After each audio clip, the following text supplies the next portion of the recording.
今回はロボコップの古いキットになります。詳細はちょっと不明になります。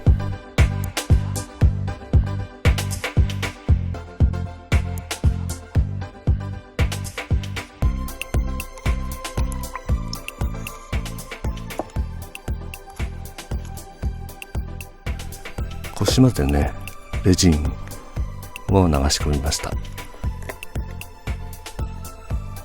重りというか、安定するのでね、たまに使っています。熱をね、最初持つので、取り扱い注意です。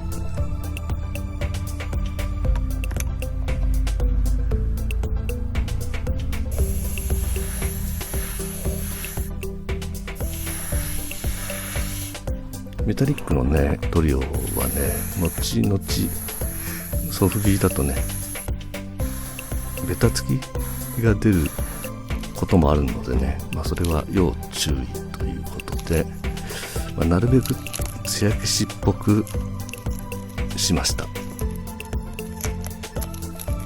ホコリが少ない場所にね、保管すればベタつきも出にくいのかと今のところは思ってます。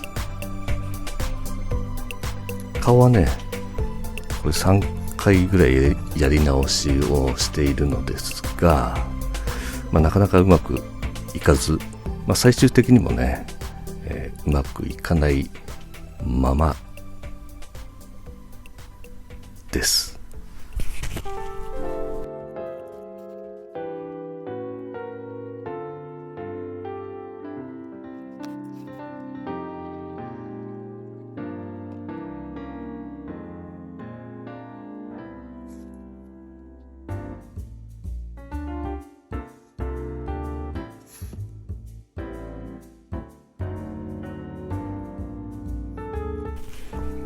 結構ね、なんていうかラフな感じでやっちゃってます。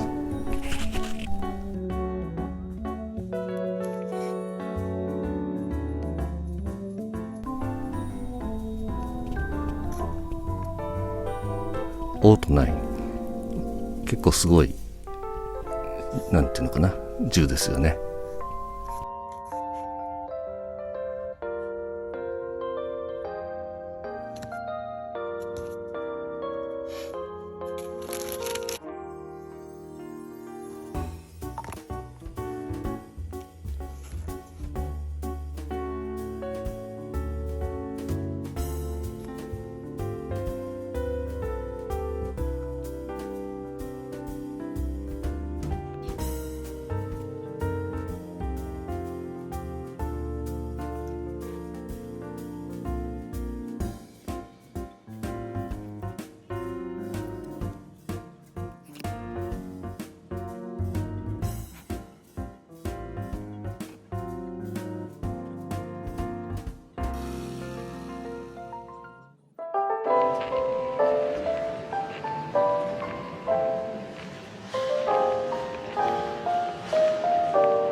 最後までご視聴ありがとうございました。